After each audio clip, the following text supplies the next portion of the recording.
तो wave interference का एक और जनरल केस देखते हैं।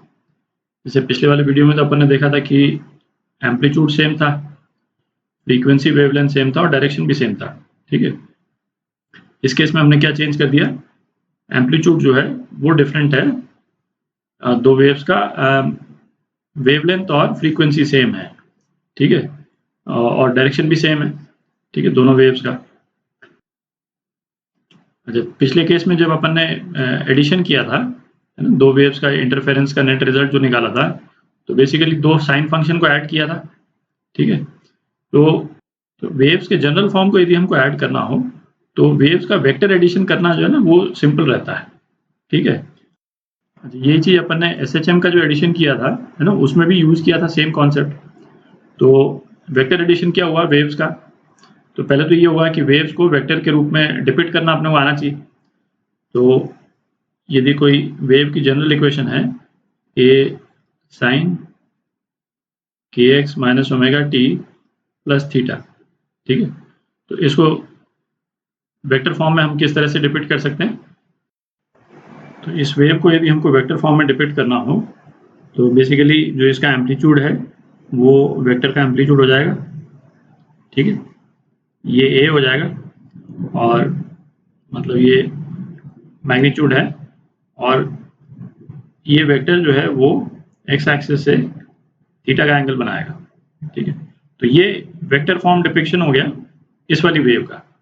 ठीक है, तो अब ऐसा करते हैं, इसी कॉन्सेप्ट को यूज करके ये जो दोनों वेव्स अपन ने लिए अलग अलग एम्पलीट्यूड की, इसको ऐड करके देखते हैं। तो पहले तो इन दोनों वेव्स को वेक्टर फॉर्म में डिपिक्ट करते हैं। तो पहली वेव है y1 is equal to a1 sin kx minus omega t. ठीक है, इसमें जो इनिशियल फेज है वो तो जीरो है।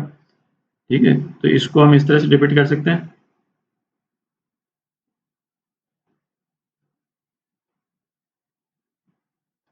a1। ठीक है, तो ये a1 जो है वो मैग्नीट्यूड है और ये फर्स्ट वेव है। ठीक है, अच्छा, अब second wave a2 sin kx minus omega t plus 5, तो इसको जो है वो हम इस तरह से रिपीट कर सकते हैं। कोई भी आर्बिट्ररी एम्पलीट्यूड है ना a2, और ये वेक्टर जो है वो एंगल फाई बना रहा है। ठीक है, हॉरिजॉन्टल से। तो अब यदि इन दोनों वेक्टर्स को हमको ऐड करना है तो बेसिकली ग्रीन वाले वेक्टर की टेल जो है वो a1 जो फर्स्ट वेक्टर है ना, उसके हेड पे रख देते हैं। ठीक है, तो ये जो ग्रीन वाला जो वेक्टर है इसको हम यहाँ पे रख सकते हैं, ये इसका एम्पलीट्यूड है और ये फाई एंगल बना रहा है। ठीक है, तो अब जो सेकंड वाला वेक्टर है उसके कंपोनेंट्स क्या हो गए, a2x तो ये वाला कंपोनेंट हो गया और a2y ये वाला कंपोनेंट हो गया। ठीक है, तो जो रिजल्टेंट वेव है, रिजल्टेंट वेव कौन सी होगी, रिजल्टेंट वेव ये होगी AR।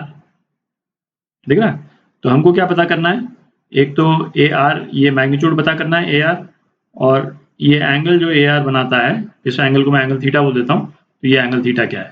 ठीक है, यही पता करना है अपने को। बेसिकली y2 का x कंपोनेंट जो है वो कितना हो गया, a2 cos फाई हो गया। ठीक है, ये y2 मतलब y2 का जो एम्पलीट्यूड है उसकी बात कर रहे हैं। ठीक है, y2 का y कंपोनेंट है ना, ये कितना हो गया, a2 sin फाई हो गया। ठीक है, तो जो रिजल्टेंट वेव है, ठीक है, उसका एम्पलीट्यूड सपोज यदि AR है तो AR का x कंपोनेंट कितना हो गया, a1 plus a2 cos phi, और जो रिजल्टेंट वेव है उसका y कंपोनेंट कितना हो गया, a2 sin फाई। ठीक है, तो यदि हमको AR लिखना हो तो AR हम क्या लिख सकते हैं, under root AR x square plus AR y square. ठीक है, तो ये कितना हो गया, under root A1 square plus a2 square plus twice a1 a2 cos phi. ये तो रिजल्टेंट वेव का एम्पलीट्यूड हो गया, ठीक है। और रिजल्टेंट वेव जो है वो एंगल क्या बनाती है, ये थीटा एंगल जो है, थीटा एंगल क्या है, tan थीटा जो है वो है आपका A R Y upon A R X, ठीक है। तो कितना हो गया, a2 sine phi upon a1 plus a2 cos phi, ठीक है। और तो जो रिजल्टेंट जो वेव है इसको वाई आर यदि मैं लिखूं, है ना, तो उसको के एक्स माइनस ओमेगा टी के फॉर्म में किस तरह से हम लिख सकते हैं, ए आर साइन के x minus omega t plus theta, ठीक है। ये आपकी रिजल्टेंट वेव, ठीक है। अच्छा, इसी रिजल्ट में यदि a1 को a2 के बराबर कर दें तो पिछले वीडियो में जो अपन ने रिजल्ट निकाला वो आ जाएगा, है ना। इसको भी देख लेते हैं। तो दोनों एम्पलीट्यूड जब सेम होते हैं तो अपना रिजल्ट क्या आया था, वाई आर आया था 2a cos phi by 2 sine के x minus omega t plus phi by 2, ठीक है। तो एम्पलीट्यूड कितना हो गया था, ये हो गया था, जो रिजल्टेंट वेव है उसका एम्पलीट्यूड ये हो गया था। तो इस वाली इक्वेशन में जो है a1 को a2 के बराबर कर देते हैं, तो ए आर कितना हो जाएगा, under root a square plus 2a square cos phi, ठीक है। तो ये कितना हो गया, 2a square 1 plus cos phi. इसको हम लिख सकते हैं under root 2a square into twice cos square phi by 2। ये तो ट्रिग्नोमेट्रिक आइडेंटिटी है ना, ये तो आपको मालूम, आपने ट्रिग्नोमेट्री में कर ली होगी, ठीक है। तो ये आ गया 2a cos फाई बाई 2, ठीक है। ये रिजल्टेंट आ गया और ये वही रिलेशन है जो अपने पास में यहाँ पे आया था पिछले वीडियो में जो अपन ने किया था, ठीक है। जैसे ये थीटा जो है ये भी फाई बाई 2 आ जाएगा, भाई ये भी तो लाना है अपने को, ये रिजल्ट है ना, रिजल्टेंट वेक्टर जो है उसका जो फेज है वो फाई बाई 2 हो जाता है, इनिशियल फेज फाई बाई 2। तो यहाँ पे डाल दीजिए a1 a2 बराबर कर दीजिए, तो कितना आ जाता है, कहाँ लिखूंगा, जगह बना लेता हूँ।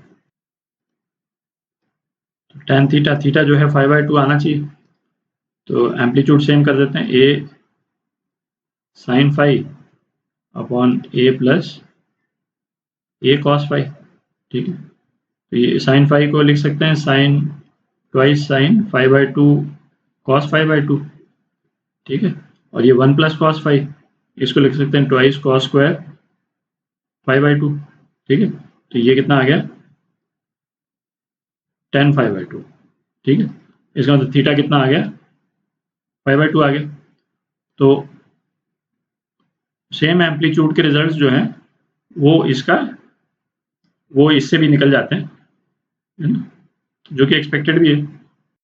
ये वीडियो खत्म करने के पहले ना ये मैं एक चीज मतलब फिर से एम्फेसाइज कर दूं, अपन किन कंडीशंस में वेव्स को ऐड कर रहे हैं उसको ध्यान रखिएगा, क्योंकि ये कंडीशंस है ना चेंज होती जाएंगी।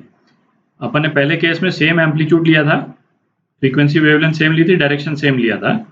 अभी हमने एम्पलीट्यूड केवल डिफरेंस किया, फ्रीक्वेंसी वेवलेंथ सेम थी, डायरेक्शन सेम था, है ना। अब जो नेक्स्ट वाला वीडियोज हैं उसमें डायरेक्शन अपोजिट कर देंगे, ठीक है। मतलब इमीडिएटली नेक्स्ट वीडियो में तो नहीं, बट है ना आगे के 2-3 वीडियोस के बाद में डायरेक्शन अपोजिट कर देंगे तो कुछ डिफरेंट रिजल्ट आएगा। तो ये किन कंडीशंस में अपन ऐड कर रहे हैं उसको थोड़ा सा ध्यान में रखिएगा।